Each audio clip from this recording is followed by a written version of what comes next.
ज़िंदगी को चलाना है तो आपको उस एक्सपीरियंस को एग्जीक्यूट करने के लिए टूल्स आने चाहिए जो आते हैं एजुकेशन से। आई बिलीव कि education is the utmost important thing जो हमारी सोसाइटी में है। नमस्ते। आज के इस एपिसोड में हम बात करेंगे एक ऐसे एंटरप्रेन्योर से जिन्होंने एक स्लैंग वर्ड को लेकर पूरा बिजनेस मॉडल खड़ा कर दिया जो आज हर एक इंसान को इंस्पायर और मोटिवेट कर सकता है। आइए आज इस एपिसोड में हम बात करेंगे चिराग मेहता से और जानेंगे उनकी inspiring story.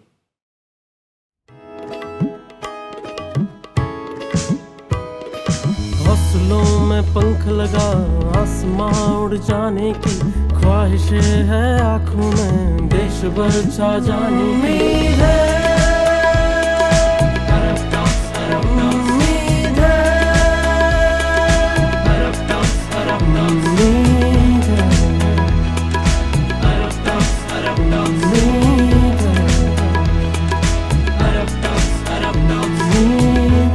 Inspiring stories of humans. नमस्ते चिराग जी, स्वागत है आपका हमारे टॉक शो। नमस्कार, थैंक यू सो मच अनंत। वैसे तो आपको उदयपुर में बहुत लोग जानते हैं और आपका एक एडजेक्टिव है डेट इज लेजेंड, जिससे आपको सब जानते हैं। बट हम चाहते हैं कि हमारी जो ऑडियंस आपको देख रही है आप उनको थोड़ा बताएं अपने बारे में। मेरा नाम चिराग है और मैं उदयपुर का लोकलाइट हूँ। शहर से बहुत प्यार करता हूँ, अपने काम से बहुत प्यार करता हूँ और अनंत से बहुत प्यार करता हूँ। अपार्ट फ्रॉम दैट मैं CEO फाउंडर हूँ ठालागिरी का, जो कि मेरी सोल कंपनी है। Not my child company but my soul company. और उसके अलावा हैबिटस कोवर्किंग स्पेस का CEO फाउंडर हूँ। उसके अलावा SRL यूनिफॉर्म्स का मैनेजर हूँ। तो ये सब चीज़ें मैं करता हूँ and that is my family business of school uniforms been run from my like grandfather's time. तो वो डैड ने संभाला, फिर मैं संभाल रहा हूँ। और उसके साथ साथ I started with Thalagiri and then I started with Habitus co-working space. So that is all about me. Plus उसके अलावा I was into photography. I wanted to be a wildlife photographer. So आपकी क्वालिफिकेशंस क्या क्या हैं? तो ऐसे तो मैं पढ़ाई में मैंने इंजीनियरिंग करी है, क्योंकि साइंस मैथ्स ली थी तो आइडिया नहीं था क्या करना है आगे। तो मैंने सोचा चलो फैमिली ने बोला है, बड़े भैया एक आइडियल थे तो हमने कहा चलो इंजीनियरिंग कर लेते हैं। उसके बाद में बाय चॉइस मैंने लॉ भी करा है, so that I can have some knowledge about our legislative system, law system and all. Yes, तो हम लोगों को जो हमारे regular day to day life में जो हमारे बेसिक राइट्स होते हैं उसका नॉलेज नहीं था। Plus I was going through a lot of things, तो आई थॉट कि it's better for me to educate myself rather than to depend on others. तो उस वजह से मैंने, जब मैं स्टार्ट किया था अपना करियर, तभी उसके साथ में मैंने लॉ कर ली थी। जैसा कि आपने अभी बताया था कि आपने लॉ भी करी है, आप इंजीनियर भी हो और आपका जो फोटोग्राफी वाला है वो पैशन भी है। तो आप जब इतनी सारी चीज़ें एक साथ कर रहे थे तो तब किसी ने ये क्वेश्चन नहीं किया कि भाई कर क्या रहा है तू? सो जब मैं फोटोग्राफी कर रहा था तो उस वक्त एक बहुत बड़ी चीज़ ये थी कि मैं उसको एज ए करियर परस्यू कर रहा था बिफोर इंजीनियरिंग। तो मॉम डैड का और सोसाइटी का एक ये पर्सपेक्टिव होता है कि साइंस मैथ्स लिए तो कुछ ऐसी क्वालिफिकेशन करके समाज में सबको दिखा सके कि बेटे ने इंजीनियरिंग करी ताकि शादी टाइम पे हो जाए। तो शुरू से ऐसे ही था। बट देन एक चीज़ ये ज़रूर थी कि मॉम ने सपोर्ट किया कि अगर तुझे लगता है फोटोग्राफी करनी तू कर, लेकिन उसके साथ में ऐसा भी कुछ कर सो दैट कि बैकअप रह सके। कहने का मतलब, या जो सोसाइटी को चाहिए वो भी मिल सके, तो बैकअप होना चाहिए। तो वो मेंटेलिटी के साथ में सोसाइटी हमेशा आगे बढ़ती है। और प्लस फोटोग्राफी मेरा पैशन था, मेरी जिद थी, मेरा जुनून था। इंजीनियरिंग नीड थी उस टाइम के हिसाब से अगर ऐसे देखे तो, क्योंकि फोटोग्राफी में एज ए करियर परस्यू करना है तो कोई मेन स्ट्रीम डिग्रीज वगैरह ऐसा कुछ होता नहीं था। तो बहुत क्रिएटिव चीज़ों में आना उस वक्त बहुत बड़ा एक टास्क हुआ करता था। तो बोलते थे लोग कि क्या क्या कर रहा है। जब ठालागिरी स्टार्ट किया तब लोग हंसी उड़ाते थे कि यार ये क्या नाम है, ये क्या नाम है। Now that is our identity. तो you just have to be confident enough कि आप जो भी कर रहे हो आपको समझ में आना चाहिए आप क्या कर रहे हो, और आप खुश होने चाहिए उससे। आप कुछ भी करो उसके बाद में आपको लगता है आप समाज के लिए कुछ कर रहे हो, आप खुद के लिए कुछ कर रहे हो, आपको खुशी मिल रही है।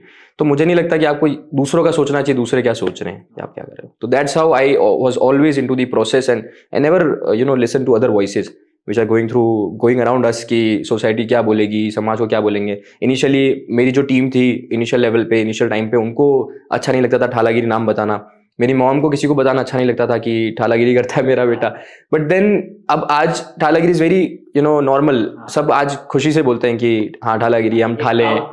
बहुत प्राउड फील होता है और बहुत अच्छे से कि हम कुछ कर रहे हैं। ये अलग बात है कि हम उसको किस लेवल पे लेके जाने वाले हैं, that is different. But still उस प्रोसेस को एंजॉय करना is very much important.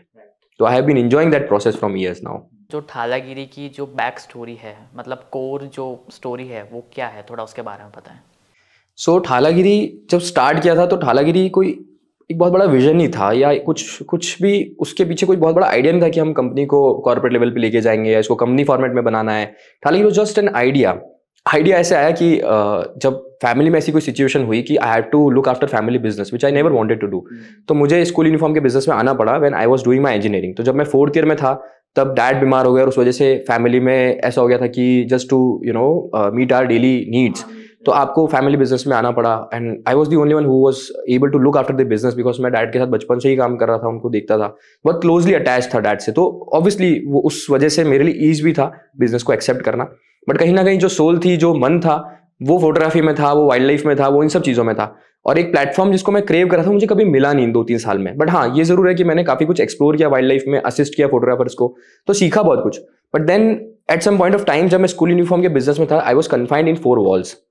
I was never a person जो कि 4 दीवारी में बैठ के और अपने आप को प्रोसेस कर सके, सोच सके अपने बारे में कि मैं 4 दीवार के अंदर बैठा हूँ और ये काम मैं एक्सेप्ट कर पाऊँ। तो I was not even able to accept that. तो मैं ऐसे सोच रहा था, बैठा था, कस्टमर्स का वेट कर रहा था, आई वॉज सिटिंग आइडल। तो मैंने कहा क्या कर रहा हूँ यार, ठाला ही तो हूँ मैं। और जब मैं क्रिएटिव चीज़ें करता था, लोग बोलते यार क्या ठालागिरी करता रहता है, कुछ प्रोडक्टिव कर, कुछ पैसा कमा। तो मुझे वो सब चीज़ें voices were there in my head. मैंने क्या करूँ।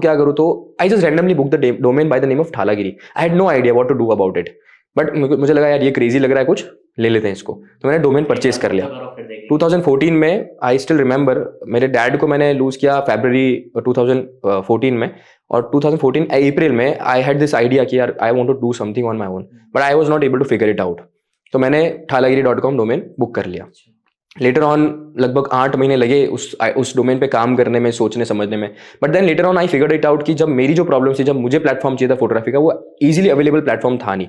तो to make people learn art, मैंने सोचा चलो thalagiri.com से स्टार्ट करते हैं। तो हम लोगों ने वर्कशॉप से स्टार्ट किया। बेसिकली हम लोगों ने जो फर्स्ट वर्कशॉप कराई, हमने वॉल आर्ट की वर्कशॉप करवाई, क्योंकि I was connected with artist. हमने उधर सेक्टर 4 में ही करे, जहाँ हमारा ठालागिरी वर्क स्टेशन है, वहीं पे हमने एक बड़ी सी वॉल थी हमारे पास में। तो हमने कहा दोनों काम हो जाएंगे, वॉल भी अच्छे से हो जाएगी और वर्कशॉप भी ले सकते हैं और प्रैक्टिकल डेमोन्स्ट्रेशन भी हो जाएगा। तो ये सोच के हम लोगों ने 2015 में फर्स्ट वर्कशॉप करवाई थी, मई में। और वर्कशॉप का रिस्पॉन्स बहुत अच्छा था, बट इनिशियली उस वक्त वर्कशॉप का कल्चर नहीं था। पीपल नेवर न्यू कि what are workshops are for, और वर्कशॉप होती क्या है, हम क्या करेंगे। बट हमने जब नाम दिया उसको मास्टर ऑफ आर्ट और वॉल आर्ट वर्कशॉप नंबर 1 ऐसे करके हमने जब नाम दिया, तो like branding and all that was in me कि हाउ टू रिप्रेजेंट इट। तो अच्छा टर्न आउट हुआ, 30+ ऑडियंस उसमें आ गई थी वर्कशॉप में। And then but it was for free, क्योंकि उस वक्त लोगों को अवेयरनेस नहीं थी। तो हमने सोचा कि let's start it for free. But then एक रूल हमने स्टार्टिंग से बनाया था कि artist shall never do it for free. तो हम लोगों ने हमारी पॉकेट से पे किया। अब टू मीट आवर पॉकेट्स और नीड्स, मैं उस वक्त फोटोग्राफी कर ही रहा था, तो मैंने फ्रीलांसिंग प्रोजेक्ट्स उठा रखे थे फोटोग्राफी के। I was working for big brands. OYO rooms बहुत नया था उस वक्त उदयपुर में, तो उनके लिए हमने बहुत सारा काम किया। 3-4 महीने तक वो काम किया एज अ फ्रीलांसर। थोड़ा फंड्स कलेक्ट किए और फिर ठालागिरी में इन्वेस्ट किया, क्योंकि इनिशियली इट वाज इन्वेस्टमेंट। तो जब वर्कशॉप्स करते रहे, फिर उसके बाद में बहुत सारी चीज़ें और डिस्कवर करी हम लोगों ने। वी रियलाइज कि ओपन माइक इवेंट्स करवा सकते हैं हम लोग, सो दैट कि जिनको इंटरेस्ट है वो एक्सप्लोर कर सकते हैं अपने टैलेंट को। तो basically Thalagiri is a journey where you explore yourself, कि आपको पसंद क्या है। मैं ये कहता हूँ कि अगर किसी को ये नहीं पता करियर वाइज करना क्या है, तो ठालागिरी की एक्टिविटीज़ में आओ और आपको रियलाइज होगा कि आपको करना क्या है। जब आप पेंटिंग करते हो, जब आप फोटोग्राफी करते हो, जब आप किसी भी प्रोसेस में जाते हो, तब यू रियलाइज कि if you are loving it और नॉट। तो उस प्रोसेस में जाए बिना आप ये डिस्कवर नहीं कर सकते कि आपको करना क्या लाइफ में। तो that is what I always believed. And Thalagiri की जर्नी हमने हमेशा वैसी रखी कि कोई भी जो भी आए हमारी वर्कशॉप में, वो कुछ ना कुछ वहां से लेके जाए, as an experience, as a lifestyle and whatever, as a personality, कुछ ना कुछ वहां से लेके जाए। तो ओपन माइक इवेंट्स में स्टैंड अप कॉमेडी हो गई, पोएट्री हो गया, म्यूजिकल सेशंस हो गए। तो हमने ये एक्सपेक्ट चालू किया। इसके साथ साथ में जब मैं फ्रीलांसिंग कर रहा था, तो आई थॉट कि हम B2B सर्विसेज दे सकते हैं ठालागिरी नाम से ही। तो that's how business was getting developed. I never thought कि this is going to be my business idea, but this is how I have to. Hobby को पैशन में कन्वर्ट किया, पैशन को हमने करियर में और बिजनेस में कन्वर्ट किया लेटर ऑन। तो फोटोग्राफी से हमने फ्रीलांसिंग स्टार्ट करी, बट धीरे धीरे जैसे हमने वॉल आर्ट वर्कशॉप ली, तो हमको वॉल आर्ट के काम आने लग गए, हमें कमर्शियल प्रोजेक्ट्स उठाने लग गए। हम लोग फोटोग्राफी कर ही रहा था, वीडियो प्रोडक्शन का काम चल ही रहा था, एडवर्टाइजमेंट्स, क्रिएटिव मार्केटिंग, प्लस ठालागिरी का लोगो जब डिजाइन किया था तब सब लोगों को बहुत पसंद आया, तो हमारे पास लोगो के ब्रांडिंग के काम आने लग गए। तो ऐसे बहुत सारे डायमेंशंस हम लोग डिस्कवर करते थे। तो I was also exploring it कि एज अ करियर मुझे क्या पसंद आ रहा, तो मुझे जो मिलता गया मैं वो करता गया ठालागिरी में। तो इट्स बीन लाइक 8-9 ईयर्स वो जर्नी में अभी भी चल रहा हूँ, और कभी भी ये नहीं सोचा इसको कॉर्पोरेट की तरह स्केल अप करूँ, या फिर ऐसे बोल सकते हो कि दी ओनली डिसएडवांटेज और दी ओनली ऐसे बोल सकते हैं कि मेरा लॉस जो मैं बोल सकता हूँ वो ये है कि मैं उसको एज ए कॉर्पोरेट डेवलप नहीं कर पाया, क्योंकि मैं उसको सोल से करता रहा। आई never thought of money in that कि मुझे बहुत पैसा कमाना है। सस्टेनेबिलिटी पे काम करते रहे हमेशा, तो जो कि एक ड्रॉबैक भी है कहीं ना कहीं, बट मुझे लगता है कि उस समय मेंटली फ्री भी बहुत रहा। I had the investment opportunities as well. Thalagiri में लोगों ने बोला कि हम इन्वेस्ट करते हैं, आप बहुत अच्छा काम कर रहे हैं, ये वो, but I never took the money from anyone else. तो हमने फ्रीलांसिंग करी, खुद का पैसा कलेक्ट किया, सेल्फ सस्टेनेबल करा, बूटस्ट्रैप पे काम किया, और आज हम लोग बहुत अच्छा काम कर रहे हैं। मैं ये बोल सकता हूँ कि I am very much happy with what I am doing. तो आपको प्रॉब्लम का तो आइडेंटिफिकेशन हो गया था, बट जब हम बोलते हैं और जो हम करते हैं उसमें काफ़ी फ़र्क होता है। तो जब आप इसको करने गए तो आपको क्या क्या प्रॉब्लम्स फेस करनी पड़ी? हाँ, तो ये बहुत बहुत इंटरेस्टिंग क्वेश्चन है कि प्रॉब्लम्स क्या फेस करी। तो प्रॉब्लम्स बहुत सारी फेस होती है जब आप एक स्टार्टअप फाउंड करते हो, स्टार्ट करते हो, स्क्रैच से बिल्ड करते हो, तो बहुत चैलेंजेस आते हैं डिफरेंट टाइप के। और प्लस अगर आपको मेंटोर मिल जाता है तो आपके लिए बहुत इजी हो जाता है। लेकिन हमारे टाइम पे उस वक्त ना तो ऐसा कोई कल्चर था स्टार्टअप का, और ना ऐसा कुछ एनवायरनमेंट था कि एक्सेप्टेबल एनवायरनमेंट था कि हम जो भी कर रहे हैं उसको एक्सेप्ट किया जाए इजीली। तो सबसे बड़ा चैलेंज था मुझे लगता है कि ठालागिरी नेम इटसेल्फ। तो जो इनिशियल टीम थी, कोर टीम थी, जिसको मैं कलेक्ट कर रहा था कि आप मेरे लिए कंटेंट करो, आप मेरे लिए ये करो, आप मेरे लिए वो करो, तो एवरीबडी वाज लाइक कि यार अगर हम ये करते तो हम फैमिली को क्या बोलेंगे, ठालागिरी क्या होता है, and it will be difficult for us to explain. तो ऐसे बहुत सारे उनके माइंडसेट और थ्योरीज थे कि हम नाम चेंज कर लेते हैं। तो बहुत अब जब आप इनिशियली आप दूसरे लोगों पे डिपेंडेंट हो अपने स्टार्टअप के लिए, तब आपको लगता है कि यार आप उनकी कहीं बात सुन लो। बात सुननी जरूरी है, ऐसा नहीं जरूरी है, मगर अगर आपका दिल कह रहा है, आपकी इनर कॉलिंग कह रही है कि नहीं, आई am happy with what ever I have selected, तो आप उसके साथ में जाना चाहिए। आपको ये नहीं सोचना चाहिए कि किसी ने ये बोला तो हम क्या जवाब देंगे। इनफैक्ट मेरे खुद के parents were not even acceptable about it. My mom even she was not even acceptable about it. But उनका ऐसा नहीं था कि शी वॉज क्रिटिसाइजिंग मी या शी सेड कि तुझे जो करना है कर, क्योंकि she was happy that I am handling family business as well. तो कहीं ना कहीं आप उनको भी, फैमिली को भी खुश रख रहे हो, आप खुद की खुशी के लिए भी काम करते हो। I was managing both of the aspects. Second challenge मुझे लगता है कि जो इसके अंदर था ठालागिरी में, वो था फंडिंग। सबसे बड़ा फैक्टर वो था बट फंडिंग, क्योंकि हम लोगों को ना तो स्कूल्स में सिखाया जाता है, ना हमको कॉलेज में सिखाया जाता है कि how to build a startup, जो सबसे बड़ा ड्रॉबैक है हमारे एजुकेशन सिस्टम का। तो फंडिंग का मुझे आइडिया नहीं था कि हाउ टू टेक फंडिंग और how to pitch your startup and how to form a business idea out of what your idea is. तो ये सब मुझे आइडिया था नहीं। तो उस वक्त जब मेरे दिमाग में सबसे बड़ा चैलेंज फंडिंग है, तो मैं खुद फ्रीलांसिंग कर रहा था। अब आप सोचो, एक सीईओ फाउंडर कंपनी का मेन कोर काम छोड़ के दूसरे काम कर रहा है जिससे वो फंड कर सके, तो आप सोचो मेरा टाइम उधर भी लग रहा था। But that's how I was managing all the aspects of startup. Third challenge what I will say is, सबसे बड़ा चैलेंज मुझे लगा कि इसको स्केल अप करना, जो अभी भी हम फेस कर रहे हैं। स्केल अप करना के बहुत सारे एस्पेक्ट्स होते हैं कि आप उसको बिजनेस मॉडल को इस लेवल पे लेकर जाओ कि आपकी हर प्रोसेस में जरूरत ना पड़े, आप सिर्फ डायरेक्शंस दें और टीम आपके लिए काम करे, ऑटोमेशन पे चल सके, या फिर आप उसका विजन बड़ा दिखा सको दुनिया को। तो वो एक सबसे बड़ा चैलेंज होता है। बट स्टिल आई फील कि what ever I am doing I am happy with it. मेरे को ऐसा वो कुछ नहीं है कि मेरे को 100 सिटीज में ठालागिरी लेके जाना है। ठीक है, अगर होगा और उसको करने का जील भी होगा तो हम करेंगे जरूर, ऐसा नहीं कि हम करना नहीं चाहते, मगर I am happy with whatever I am doing right now as well. उसके अलावा जो मुझे लगता है कि एक सबसे बड़ा एस्पेक्ट और ये होता है, वो होता है टीम बिल्डिंग का। क्रिएटिव प्रोसेस में टीम बिल्ड करना अपने आप में एक चैलेंज होता है। तो these are the major aspects. ये सब मुझे लगता है कि सबसे बड़े एस्पेक्ट्स हैं जिसमें कहीं ना कहीं चैलेंजेस आज भी फेस करते हैं। But that is okay now, times are changing, things are changing, तो that is okay. People are changing, awareness बहुत हो रही है अब आर्ट को लेके, कल्चर को लेके। लोग, पेरेंट्स अपने बच्चों को बाहर निकाल रहे हैं। इनिशियली हम जब जो चीज़ फ्री में कराते थे, आज हम उसका अच्छा पैसा लेते हैं। They are able to pay that as well and they are willing to pay for that. तो एक जो अवेयरनेस है वो आ चुकी है अब। क्या कभी आपने ये जो आपका आइडिया था ठालागिरी वाला, तो इसको कभी आपने इन्वेस्टर के सामने पिच किया? So initially there were people who were जो इन्वेस्ट करना चाहते थे ठालागिरी में, जब हम बहुत बूम पे चल रहे थे और हाइप में थे with our name and with the activities which we were doing. तो काफ़ी सारे लोगों ने अप्रोच भी किया, बट शुरू से मेरे दिमाग में एक था कि किसी और का पैसा ले लिया तो जिम्मेदारी बन जाएगी, और अगर जिम्मेदारी बनेगी तो मैं जो दिल से काम कर रहा हूँ वो मुझे दिमाग से करना पड़ेगा। और मैं उस फ्लो के चक्कर में मैंने कभी भी किसी से इन्वेस्टमेंट लिया नहीं। प्लस हमारे पास अपॉर्चुनिटीज थी राजस्थान स्टार्टअप फेस्ट में। We were called by the organisers कि आप लोग आए और डिसरप्टिव टॉक दें वहाँ पे। तो जब मैं वहाँ पहली बार गया तब मुझे रियलाइज हुआ कि what startup culture is all about, how a company should be form. क्योंकि मैं जब दूसरे स्टार्टअप्स को देख रहा था, everybody was into tech industry, सबके सब टेक्नोलॉजी पे काम कर रहे थे, सबके सब कुछ ना कुछ एप्स पे, कुछ ना कुछ ईज ऑफ लाइफ पे काम कर रहे थे, और हम उससे पैसा भी उठता है, plus that is our day to day need as well. मैं किसी के काम को क्रिटिसाइज नहीं कर रहा, लेकिन वो हमारी डे टू डे नीड्स है टू ईज ऑफ लाइफ। तो जो टेक्नोलॉजी है वो हमारी लाइफ की नीड्स को मीटअप कर रही है, लेकिन जो आर्ट है वो इन सबसे ऊपर है मेरे लिए। तो मैंने हमेशा उसी पे स्टैंड किया कि हम ऐसी कोई नीड्स को फिगर आउट करके काम करें, इससे बेटर कि हमको लगता है कि हमारी सोल के लिए जो अच्छा है, and not just my soul, सिर्फ मैं खुश नहीं हूँ इससे, जो भी लोग पार्टिसिपेट करते हैं, जो एक्सप्लोर करते हैं अपने आप को, बहुत खुश हैं और बहुत काम करें। मैं सोचता हूँ कि अगर आपने 4 जिंदगी को भी इंस्पायर कर लिया आपके काम से, तो that is the achievement of life. मैं ऐसा नहीं सोच रहा कि मैं 400 लोगों को करूँ, 4000 को करूँ, एक्सपेंशन सबको चाहिए, मगर अगर 4 लोग भी मेरे काम से आज तक सेटिस्फाइड है और वो बोलते हैं कि यार ठालागिरी में जाने से हमको ये मिला, हमने अपने आप को ये एक्सप्लोर किया, दैट इज इनफ। तो इन्वेस्टमेंट लेने से एक चैलेंज हो जाता है, एक माइंडसेट हो जाता है कि यार आपको उसको रिटर्न देना है।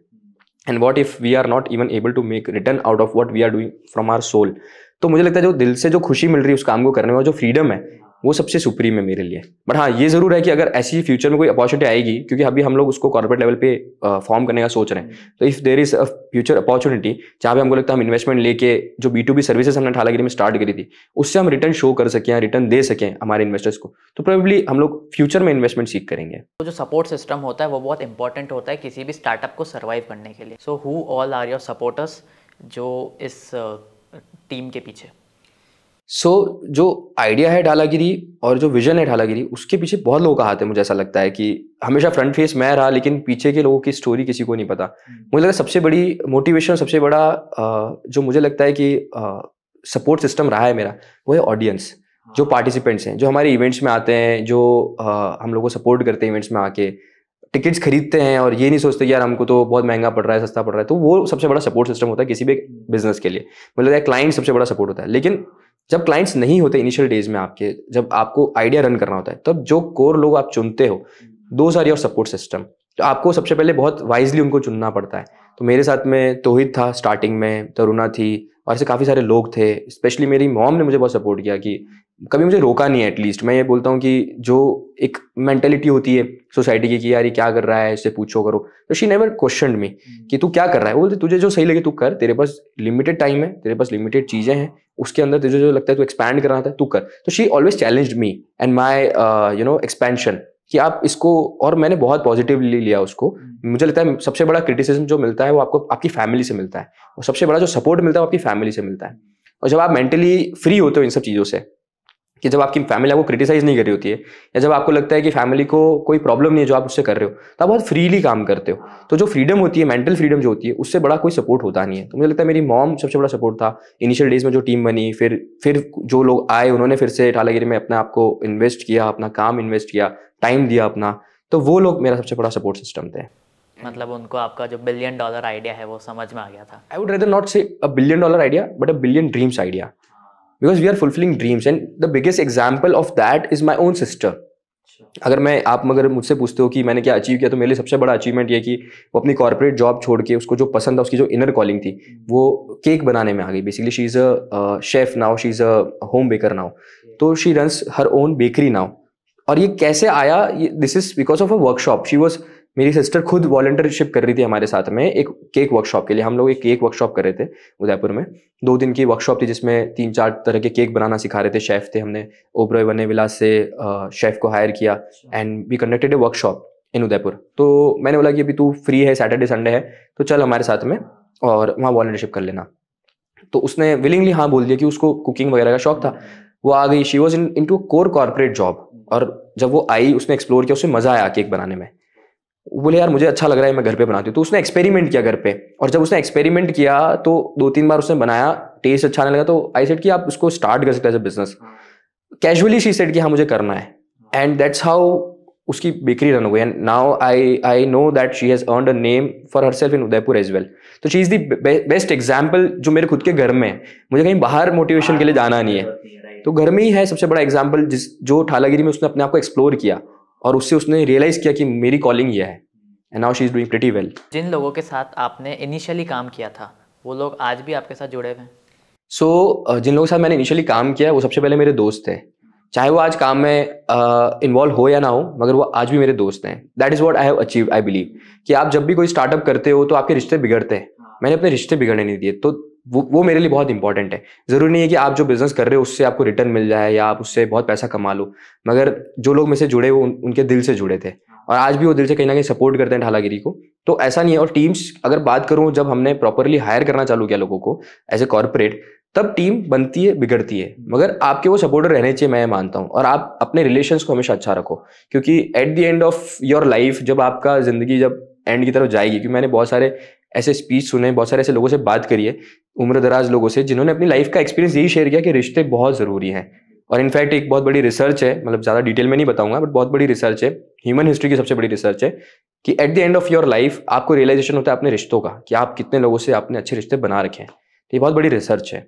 तो आई बिलीव कि आपके रिश्ते अगर अच्छे हैं तो इट डजेंट मैटर कि आपके वो बिजनेस में इन्वॉल्व है या नहीं है। सो ये जो कंसेप्ट है ये टियर 1 सिटीज़ में बहुत कॉमन है और लोग आसानी से वहाँ पर पे भी कर देते हैं। लेकिन जब हम इसी सेम कंसेप्ट को टियर 3 सिटी में अप्लाई करते हैं, सो आर पीपल विलिंग टू पे? मुझे लगता है आर्ट एक ऐसी चीज़ है जो सबसे ज़्यादा क्रिटिसाइज करी गई है शुरू से, जिसको सबसे ज़्यादा लीस्ट इंपॉर्टेंट रखा गया है हमारे एजुकेशन सिस्टम में भी और हमारी सोसाइटी में भी। जबकि सबसे ज़्यादा ज़रूरत हमको आर्ट की होती है। जब आप 6 दिन 5 दिन आप काम कर रहे हैं, आप स्ट्रेस में हैं, आपको क्या चीज़ जिंदा रखती है? आप कोई मूवी देखोगे, यूट्यूब पे कोई वीडियो देखोगे, किसी का डांस देखोगे, कोई गाना गाओगे, ताकि आप मेडिटेटेड फील करो, आप रिलैक्स फील करो। तो जो इंपॉर्टेंस आर्ट की होनी चाहिए वो सबसे नीचे आती है हायरार्की में। तो अगर ऐसे देखिए तो लोगों को उसकी वैल्यू अभी नहीं है, बट आई नो बहुत जल्द उसकी वैल्यू होने वाली है। टियर 3 सिटी में करने के अपने चैलेंजेस हैं। बिजनेस को हमेशा, अगर आप मुझसे ओवरऑल बिजनेस की बात करें, नॉट जस्ट हालागिरी बट ओवरऑल मेरा एंटरप्रेन्योरशिप जर्नी की बात करें, तो मुझे एक चीज़ समझ में आई कि आपको सिटी के हिसाब से बिजनेस चूज करना चाहिए if you want to earn money through it. और प्लस जब हमने उदयपुर के बाद जब एक्सपैंड किया, जयपुर में हमने काम किया, दूसरी सिटीज़ में हमने काम किया, तब बहुत डिफरेंसेस थे। यहाँ पे आप जो चीज़ 100 रुपये में कराते हो वही चीज़ आप 1000 रुपीज़ में करा सकते हो वहाँ पे। People are willing to pay over there with least of efforts. जब आप बहुत कम एफर्ट में जब ज़्यादा अर्न करने लग सकते हो और जब ज़्यादा अचीवमेंट्स आपको हो सकता है, ज़्यादा आप अर्न कर सकते हो, आपको लगता है कि आप ज़्यादा एक्सपैंड कर सकते हो यहाँ पे, तब कहीं ना कहीं मुझे भी ऐसा लगा था बीच में कि यार हम क्या कर रहे हैं उदयपुर में, वैल्यू नहीं हो रही हमारे काम की। यहाँ पे हम अगर लोगों को 200 रुपये 300 रुपये के लिए भी बोलते हैं, जो एक नॉमिनल टिकट चार्ज होते हैं, तो भी उनकी मेंटेलिटी नहीं है पे करने की। या मार्केटिंग में बहुत एफर्ट डालने पड़ते हैं, तब जाके आप पुश करते हो, तब जाके लोग अपने घरों से, कंफर्ट जोन से बाहर निकल के आते हैं आपके इवेंट्स में। तो ये चैलेंज जरूर होते हैं और मुझे लगता है ये सिर्फ उदयपुर सिटी की बात नहीं है, ये सारी टियर 3 सिटीज़ की बात है। क्योंकि एक तो ऑडियंस वहाँ पे कम है, पॉपुलेशन कम है कंपैरेटिवली बड़ी सिटीज़ की, प्लस कॉर्पोरेट कल्चर होना बहुत ज़रूरी है, जिसकी वजह से आपको आर्ट की नीड हो। आप स्ट्रेस में होगे तभी तो पता पड़ेगा ना आपको आर्ट चाहिए। तो मुझे लगता है ऐसे कि हमारी सिटी में ऑब्वियसली उदयपुर में बहुत ईज़ है, ईज़ ऑफ लाइफ स्टाइल, कोई रश नहीं है यहाँ पे एज सच। बट अब धीरे धीरे कॉर्पोरेट कल्चर बढ़ रहा है, everybody is working and moving forward with things, तो उनको नीड होती है चीज़ों की। तो अब सीन चेंज हो रहा है धीरे धीरे and people are willing to pay. Plus सबसे बड़ा अचीवमेंट मुझे ऐसा लगता है ढालागिरी का उदयपुर में, पहले हम दूसरी सिटी जाते थे to organise workshops and things, अब दूसरी सिटी से आर्टिस्ट और इन्फ्लुएंसर्स उदयपुर आ रहे हैं and they are contacting us to organise their workshops. तो ये एक अचीवमेंट है कि उदयपुर में स्टेबल होकर काम करने का एक फायदा है कि उदयपुर में हमने एक तो नेम भी अर्न कर लिया और दूसरा now we are earning money through it as well. तो ये सिनेरियो जब चेंज हुआ पूरा मार्केट का, तो ये मैंने रियलाइज किया। ज़रूर ऐसा है कि हम इसको एक्सपैंड करेंगे दूसरी सिटीज़ में और हम ज़्यादा अर्न करना चाहते हैं, मगर ऐसा नहीं है कि उदयपुर में पॉसिबिलिटीज़ नहीं है। और यहाँ अगर मैं सिर्फ ये सोचता कि मुझे मेरे लिए काम करना है, तो मैं शायद कभी ढालागिरी को 8-9 साल तक उदयपुर में नहीं सस्टेन कर पाता, क्योंकि मुझे था लोगों के लिए भी कुछ होना चाहिए and it was a cause for me more over than a business. So अभी आप ऑलमोस्ट 4 से 5 सेक्टर्स में काम कर रहे हो, जैसे कि कॉमेडी अड्डा हो गया, रिसाइट है, एक्सेट्रा एक्सेट्रा। तो आप और किस में अपने आप को एक्सपेंड करने का सोच रहे हो?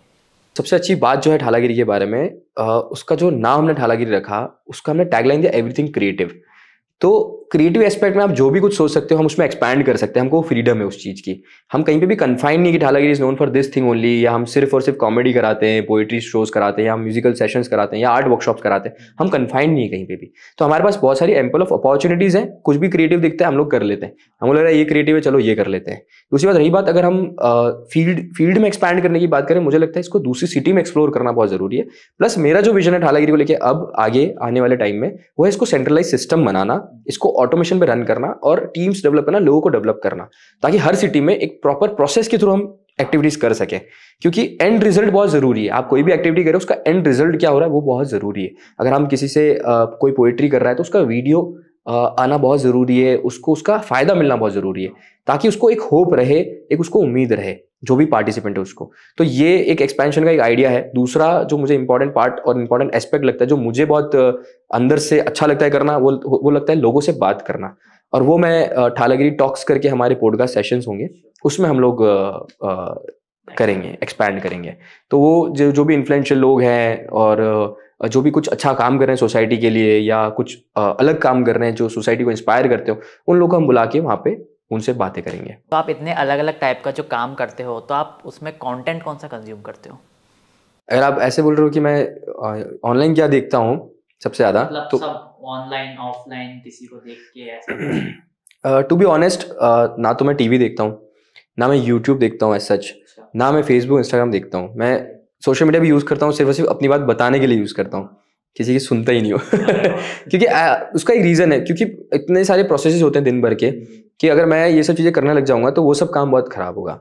एंड अगर ऐसी बात करूँ तो सबसे ज़्यादा मुझे जो कुछ इंस्पायर करता है मूवीज़ में, या अगर आप सीरीज़ की बात करो तो सबसे ज़्यादा इंस्पायर करती है Marvel movies, that are very inspirational to me. I have always been a superhero fan. और प्लस मूवीज़ मोटिवेट बहुत करती है to do good for the society and cause के लिए। और जो एक अगर आप ऑब्जर्व करोगे मार्वल मूवीज़ में एक चीज़ है कि एंड में एक ऐसा मैसेज होता है for greater good for humanity जो आपको बहुत इंस्पायर करता है। तो मुझे वो बहुत इंस्पायर करता है, मैं वो इंस्पिरेशन वहाँ से लेता हूँ। दूसरा जो मेरी फेवरेट सीरीज़ है अभी तक की वो है पीकी ब्लाइंडर्स। मैं उसका बहुत बड़ा डाई हार्ड फैन हूँ, जो कैरेक्टर्स है उनका फैन हूँ। नो डाउट वो लोग थोड़ा गैंगस्टर बेस पे बनी हुई सीरीज़ है, बट अगर आप उसको दूसरे पर्सपेक्टिव से देखते हो इंस्पायर होने के लिए कि जिस तरह से उसमें ब्रेन का यूज़ किया गया है, दिमाग और स्ट्रैटेजी वगैरह लगाते हैं, वो सब चीज़ें मुझे बहुत पसंद है। तो मैंने बहुत कम मूवीज़ और बहुत कम सीरीज़ देखी है ऐसे देखे तो।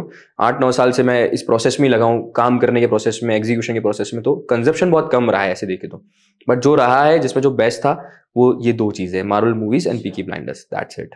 सो अब हम करेंगे आपके साथ हमारा जो एकदम लेजेंडरी इवेंट है, that is rapid fire. So first question is, what's one of the biggest challenge you have faced till date?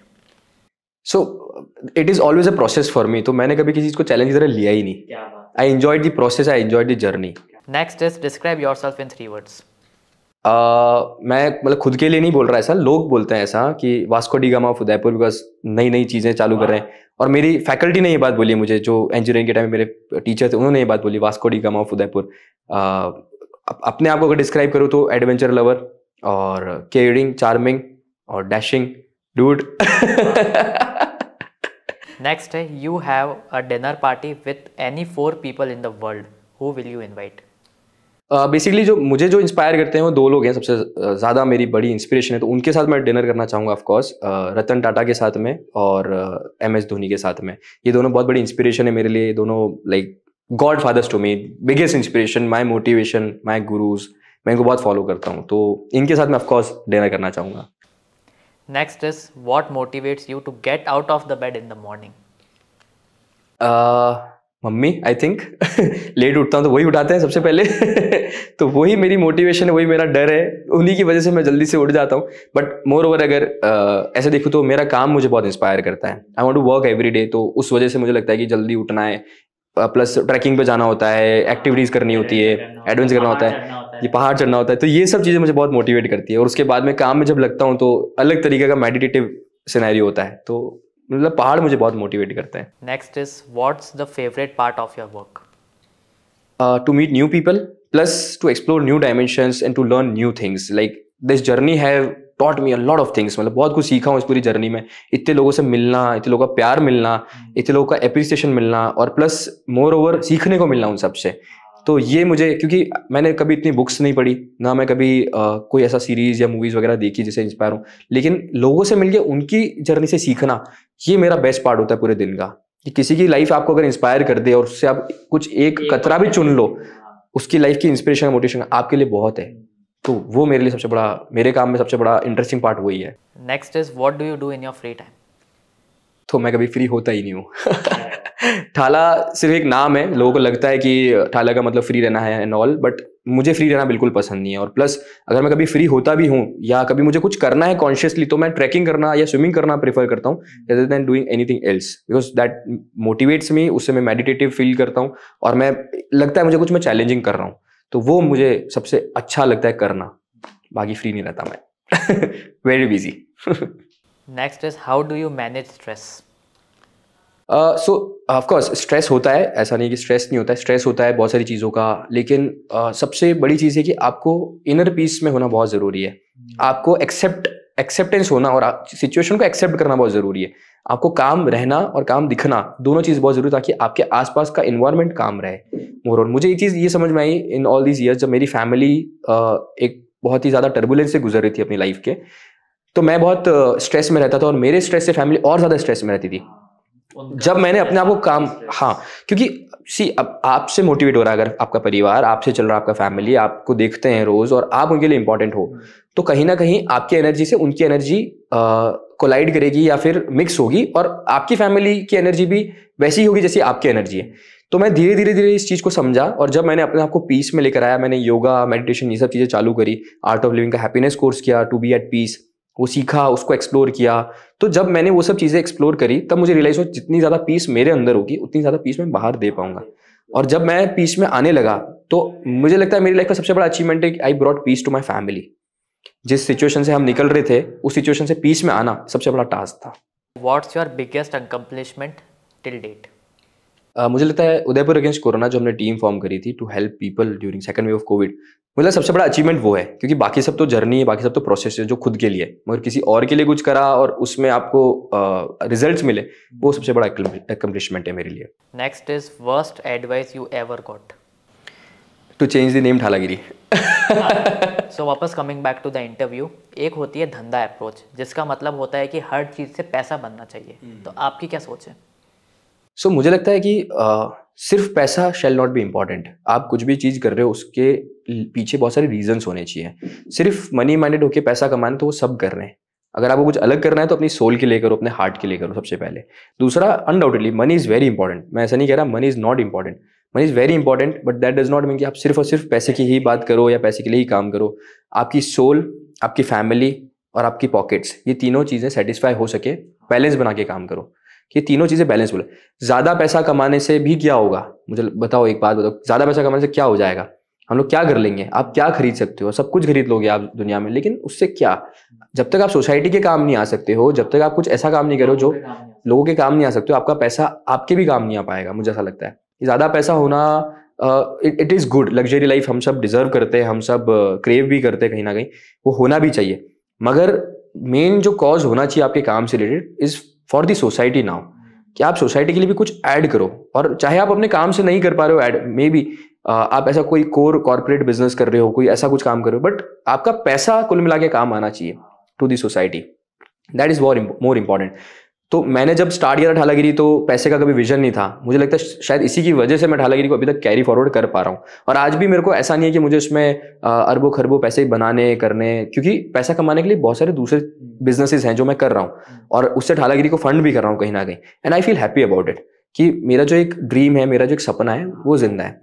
You need to be practical with your approach as well. तो उस practicality को meetup करने के लिए I started with habitus coworking space as well, ताकि हमारी pockets भी fill रह सके और हम ठालागिरी को भी फंड कर सके, सारी चीज़ें बैलेंस में चल सके। तो ये मुझे बहुत लेटर ऑन स्टेज पे समझ में आया अपनी लाइफ के, और कहीं ना कहीं I am very happy about the approach which I am having towards my life. तो जो अप्रोच से मैं चल रहा हूँ आगे, वो मुझे बहुत अपने बारे में सही लगता है कि एक बैलेंस बनाना चीज़ों का। सो हमने देखा है कि आपने बहुत से इवेंट्स किए और मेजॉरिटी टाइम्स आप ही लीडर रहते हैं। तो ये जो लीडरशिप वाली जो क्वालिटी है, ये आपने डेवलप करी है या आपने कहीं से इनहेरिट करी है? सो टू बी वेरी ऑनेस्ट, इसको कॉन्शियसली कभी भी अचीव नहीं किया गया कि मुझे लीडर बनना है या मुझे ये काम करना है, मुझे आगे रहना है। ये अंदर से आया था शुरू से। अगर आपका विजन क्लियर है चीज़ों को लेके, आपका आइडिया, थॉट प्रोसेस क्लियर, आप उसको तक क्लियरली प्रेजेंट कर पा रहे हो, मुझे लगता है कि अपने आप आपको सब लोग लीडर बना देंगे। क्योंकि और लीडरशिप क्वालिटीज़ जो, अगर आप ऐसे बोलो लीडरशिप क्वालिटीज़, तो मुझे ऐसा लगता है कि ये विद टाइम डेवलप हुई। मुझे ये समझ में आया कि चीज़ों की जिम्मेदारी लेना बहुत ज़रूरी है, रिस्पॉन्सिबिलिटी लेना बहुत ज़रूरी है। तो जब आप खुद अपने आप को रिस्पॉन्सिबिलिटी लेने लगते हैं, रिस्पॉन्सिबल समझने लगते हो चीज़ों के लिए, तब मुझे लगता है आपके अंदर वो ट्रेड डेवलप हो जाता है। बिकॉज उस पॉइंट पे आप कभी भी किसी भी चीज़ को खराब नहीं होना देना चाहते, या ऐसा नहीं सोच सकते आप उस टाइम पे कि यार कि काम चला लेते हैं, कर लेते हैं, लेकिन आप हर चीज़ का चार्ज लेते हो कि यार मुझे ये चीज़ बेटर करनी है। अगर टीम से नहीं हो पा रही तो आपको करनी है, तो you have to be that much conscious. तो ठालागिरी की जर्नी में भी मैंने यही सब चीज़ें सीखी कि अगर कुछ डिजाइनिंग नहीं हो पा रही तो मैंने डिजाइनिंग सीखी, एडिटिंग नहीं हो पा रही मैंने एडिटिंग सीखी, लोगों से बात कैसे करना है मैंने वो सीखा। तो I developed myself through Thalagiri. और मैंने इंप्लीमेंट किया यूएससी में। जब उदयपुर अगेंस्ट कोरोना हमने जब टीम फॉर्म करी थी, तो सारा इंप्लीमेंटेशन वहाँ हो गया। तो जो सारी लर्निंग थी उसका एग्जीक्यूशन हो गया सोशल कॉज के लिए। तो that is what I believe की is the biggest achievement, and that's how I got to know that ये लीडरशिप क्वालिटीज है मेरे अंदर। प्लस मोर ओवर अगर मैं बात करूं तो ये सब ट्रेड्स मेरी फैमिली से मुझे मिले, जैसे मेरी मॉम से मुझे ये सब ट्रेड्स मिले। ये मुझे रिलेशन नहीं था कि उनके अंदर भी ये सब ट्रेड्स है, बट जैसे मैं उनको अब देखता हूँ, उनका जो लाइफस्टाइल जो उन्होंने इतने साल निकाले हैं, फैमिली में कुछ भी डिसीजन लेना हुआ या कुछ भी ऐसा मेजर कुछ प्रॉब्लम आया फैमिली पे, तो शी वॉज दी वन जो सामने खड़े होकर उन्होंने फेस किया हर चीज़ को और रिस्पॉन्सिबिलिटी ली। मोर ओवर मुझे कभी भागे नहीं, कभी ये नहीं बोला यार मेरे से ये नहीं हो पा रहा। She was always into it कि मुझे ये करना है। तो मुझे लगता है कि कहीं ना कहीं शायद ये सब इनहेरिट हुआ है वहां से भी, बट ये बहुत लेटर ऑन स्टेज पे डेवलप हुआ और उसको बहुत लेटर ऑन स्टेज पे एग्जीक्यूशन का पार्ट मिला। और सबसे बड़ा अचीवमेंट यूएसए इसलिए क्योंकि it is a life time achievement for me. तो वो मुझे नहीं लगता कि मैं फिर से for everyone of course, but being the leader of it, तो मुझे लगता है कि I was the chosen one for this thing. मतलब मुझे भगवान ने, यूनिवर्स ने, और जो 60-70 लोगों की जो टीम थी जिसमें अनंत वॉज ऑल्सो अ पार्ट, तो आप लोगों ने जब चूज किया एज ए लीडर, क्योंकि कभी भी ऐसा था नहीं कि I wanted to be a leader, but जब तुम लोगों ने मुझे सर आंखों पे बिठाया और कहा कि आप जो बोलोगे वो, तब जो आज अभी भी मुझे गूज बम्स आ रहे हैं, मतलब to very honest to talk about it. मतलब इतना लाइफ चेंजिंग एक्सपीरियंस था हम सब के लिए इनफैक्ट कि मतलब स्टिल मतलब वो इमोशन जो है वो बहुत अंदर है। मतलब I am not able to express myself, थोड़ा इमोशनल हो रहा हूँ, but to be very honest I met so many beautiful people in the journey, and वो मेरी लाइफ का सबसे बड़ा अचीवमेंट है, सबसे बड़ा achievement. So what are the top 5 principles that Chirag Mehta follows? So मुझे लगता है कि सबसे जो मेरी जो कोर वैल्यूज़ हैं जिससे मैं अपने आप को ऑपरेट करता हूँ या जिससे आई गो बाय एवरी डे, वो सबसे बड़ी चीज़ है कि वैल्यू होना, किसी भी चीज़ की वैल्यू करना, ये बहुत इंपॉर्टेंट है। एथिकली आपको साउंड होना ज़रूरी है। सेकंड क्वालिटी जो मैं फॉलो करता हूँ, एथिकली आप कोई भी काम करो उसमें एथिक्स बहुत ज़रूरी है, डिग्निटी बहुत ज़रूरी है उसमें। आप कोई भी काम कर रहे हो उसको, अगर आप if you are not living by your own rules, किसी भी काम को करने के लिए आपको एक सेट क्राइटेरिया होना ज़रूरी है। तो मेरा मानना है कि वो काम जस्टिफाई करना चाहिए आपके विजन को। तीसरा है विजन मोर ओवर, कि आप जो काम कर रहे हो उसका बड़ा स्केल पे आप क्या विजन रखते हो। आप उसको सिर्फ आज और कल के लिए नहीं कर रहे हो, आप उसको फ्यूचर जनरेशन के लिए कर रहे हो। तो उसका इतना बड़ा विजन हो कि आने वाली जो जनरेशन है उससे इंस्पायर हो सके और आपसे बेटर काम कर सके, क्योंकि you are the setback for them. आप जो कर रहे हो उसको देख के लोग इंस्पायर होकर उससे बेटर, तो आप उनके लिए एक आइडल बनो, आप एक पायनियर बनो किसी भी चीज़ को करने के लिए। तो थर्ड विजन है। और फोर्थ आई बिलीव रिलेशनशिप्स, ये बहुत ज़रूरी है मेंटेन करना आपके काम में। बहुत सारे लोग इसको फॉलो नहीं करते हैं, बहुत सारे लोग वैल्यू नहीं करते अपनी टीममेट्स की या आसपास के लोगों की। तो आई बिलीव कि रिलेशनशिप मेंटेन करना बहुत ज़रूरी है। और फिफ्थ चीज़ जो मैं हमेशा मानता हूँ बहुत ज़्यादा सुप्रीम है मेरे लिए, कि never ever run towards just for money. कभी भी सिर्फ पैसे के लिए काम मत करो। उसके अंदर, उस काम के अंदर आपको अपना एक्सीलेंस मिलना चाहिए, आपको अपनी सोल को सेटिस्फेक्शन मिलना चाहिए। तो ये बहुत ज़रूरी चीज़ है। तो ऐसी कुछ वैल्यूज़ हैं और ऐसे कुछ सेट रूल्स भी मैंने बना रखे हैं बिजनेस करने के लिए, जो मैं हमेशा किसी भी क्लाइंट से मीटिंग भी करने जाऊँगा तो मैं सेट रूल्स फॉलो करता हूँ कि ये सेट रूल होना चाहिए। आप सामने वाले के टाइम की वैल्यू करो और खुद के टाइम की वैल्यू करो सबसे पहले, ये बहुत ज़रूरी है। तो अपने कमिटमेंट्स पे स्टैंड करो। तो ये बहुत सारी चीज़ें ज़रूरी है। तो आई बिलीव कि मोर ओवर एक पर्सनालिटी रूल्स एंड रेगुलेशन से ही बनती है। तो एक सेट क्राइटेरिया होना बहुत ज़रूरी है। नो डाउट हम जो काम कर रहे हैं उसमें हम फ्रीडम की बात करते हैं या अपने मन की बात करते हैं, मगर दैट डज नॉट मीन कि आप अपने मन की वजह से किसी और का को हार्म कर दो। इनफैक्ट तो मैं ऐसे बिलीव करता हूँ आपको एक सेट क्राइटेरिया फॉलो करना चाहिए। You should live by your rules. आपकी जुबान की वैल्यू होनी चाहिए और आपके एथिक्स की वैल्यू होनी चाहिए, तभी आपको हमेशा रिस्पेक्ट मिलेगी। डू यू बिलीव कि एजुकेशन ज़रूरी है या सिर्फ जो एक्सपीरियंस है उसके बेसिस पे हम ज़िंदगी भर चला सकते हैं? अगर एक्सपीरियंस की बात करोगे तो एक्सपीरियंस तो बहुत ज़्यादा ज़रूरी है अनडाउटेडली, लेकिन ज़िंदगी को चलाना है तो आपको उस एक्सपीरियंस को एग्जीक्यूट करने के लिए टूल्स आने चाहिए जो आते हैं एजुकेशन से। आई बिलीव कि education is the utmost important thing जो हमारी सोसाइटी में है, ऑलरेडी है, लेकिन जिस तरह से है वो सही नहीं है आई बिलीव। क्योंकि जैसे मैंने लॉ करी उसके पीछे बहुत बड़ा रीज़न है। जब मैं लॉ कर रहा था, जब मैं पढ़ाई कर रहा था लॉ की, तब मुझे बहुत सारी चीज़ों का रियलाइजेशन हुआ, बहुत सारे राइट्स का रियलाइजेशन हुआ कि हमारे राइट्स भी होते हैं या ये चीज़ें इस तरह से होती है, इस तरह से होनी चाहिए, जो हमको बचपन में ही पढ़ा देनी चाहिए थी। तो हम स्कूल्स में ही होना चाहिए था। बेसिक एजुकेशन नहीं मिला हमको। अगर हम बात करें कि बेसिक रूल्स की, हम रोड पे चल रहे हैं, अगर रोड में पॉट होल है तो उसके लिए क्या रूल्स होने चाहिए ये तक हमको नहीं पता है कि आप गवर्नमेंट को सू कर सकते हो उसके लिए, because you are paying your taxes. तो हमको ये सब बेसिक रूल्स तक नहीं पता है, हमारे राइट्स नहीं पता है। प्लस कभी भी कोई भी ऐसी सिचुएशन आती है तो हम लोग डिपेंडेंट हो जाते हैं बहुत ज़्यादा दूसरों के ऊपर कि हमको आप गाइडेंस दो या ये वो। लेकिन मैंने जब खुद ने पढ़ाई करी और मैंने बहुत इंटेंशनली ये पढ़ाई करी थी, तो जब मुझे समझ में आया कि यार ये जो एजुकेशन है ये बहुत इंपॉर्टेंट है। आप अपनी लाइफ में कुछ भी परस्यू करना चाह रहे हो, मैं तो कहता हूँ अगर आप आर्ट भी सीख रहे हो तो एजुकेशन ही है, आप अपने आप को एजुकेट कर रहे हो। अगर आप स्कूल कॉलेज में भी अगर कुछ क्रिएटिव काम कर रहे हो तो आप अपने आप को एजुकेट कर रहे हो। तो एजुकेशन तो अटमोस्ट इंपॉर्टेंट टूल है लाइफ का, और उसी की वजह से आप अपने आप को, अपने एक्सपीरियंस को बहुत अच्छे से इंप्लीमेंट कर सकते हो। और एक्सपीरियंस लाइफ का आएगा विद टाइम, बट एजुकेशन आपको बचपन से मिलता है। तो बचपन से जो आपके अंदर वैल्यूज डाली जाएंगी, जो बचपन से आपको सिखाया जाएगा, आप वही एग्जीक्यूट करोगे अपनी लाइफ में। तो जो कोर है एक इंसान का वो है अपना एजुकेशन, और उस पर बहुत ज़्यादा फोकस करना चाहिए। मैं तो कहता हूँ स्कूल्स को भी बहुत सारे ऐसे कोर्सेज वगैरह चीज़ें इंट्रोड्यूस करनी चाहिए जिससे आप अपनी जर्नी को एक्सप्लोर कर सको इनिशियल लेवल पे ही। ठालागिरी तो हमने तब चालू किया था जब आप 12th पास कर जाएं या कॉलेज कर लें, जब आपको लगता है कि आपको एक्सप्लोर करना है तब आप ठालागिरी पे आओ। मगर मुझे लगता है एजुकेशन सिस्टम में ही इनकलकेट होना चाहिए। आर्ट क्लास को सिर्फ एक क्लास तक सीमित नहीं रखना चाहिए, पेंटिंग्स तक सीमित नहीं रखना चाहिए, या म्यूजिक तक सीमित नहीं रखना चाहिए। उसमें बहुत सारी दूसरी चीज़ें जो एक्सप्लोर करनी चाहिए। तो एजुकेशन का तो बहुत बड़ा रोल है हमारी लाइफ में। हमने इंडिया में ये चीज़ देखी है कि जो भी बंदा एंटरप्रेन्योर बनता है वो सबसे पहले कहीं पर जॉब करता है, किसी बॉस के अंडर काम करता है, लोगों को कैसे हैंडल करना है वो सब सीखता है, फिर जाके वो कहीं अपना स्टार्टअप या एंटरप्रेन्योरशिप की जर्नी में घुसता है। लेकिन आपके केस में ऐसा था कि आपने शुरू से ही एंटरप्रेन्योरशिप को परस्यू किया, तो आपको इस सब का मतलब पहले से एक्सपीरियंस था, या मतलब आपने कैसे इसको डेवलप किया? To be very honest Anant, मैं I never wanted to be an entrepreneur. मैंने कभी नहीं सोचा अपने बचपन में कि मैं आगे जाके स्टार्टअप्स स्टार्ट करूँगा, रन कर पाऊंगा, या पैसा कमाऊंगा उनसे, या टीम्स डेवलप करूंगा। मैंने कभी अपने आप को ऐसे देखा नहीं था। मैं हमेशा से वाइल्ड लाइफ फोटोग्राफर बनाता था। मगर अगर बात करें कि कहाँ से सीखा है, तो मेरे अंदर एक सबसे अच्छी चीज़ जो मुझे लगती है वो है दूसरों से सीखने की। जब मैं वाइल्ड लाइफ फोटोग्राफी और बर्ड वॉचिंग कर रहा था, और जब जो दूसरे बड़े लोग उम्र में मुझसे बड़े थे या एक्सपीरियंस में मुझसे बड़े थे, मैंने उनसे सीखने की कोशिश करी, उनको असिस्ट किया काफ़ी सारे प्रोजेक्ट्स पे। तो 2-3 साल तक मैंने वो किया पहले। उसके बाद में जब मैं बिजनेस में आया, जब मैं स्टार्टअप कल्चर में आया, तब मैंने दूसरे स्टार्टअप्स को देखा कि हाउ दे आर वर्किंग, उनसे इंस्पायर हुए, उनसे मोटिवेट हुए। प्लस मोर ओवर मैं अगर ऐसे बोलूँ तो उनसे इंस्पायर होने से ज़्यादा मैंने जो चीज़ करी वो था जर्नी में अपने आप को एक्सप्लोर करना, और सीखा।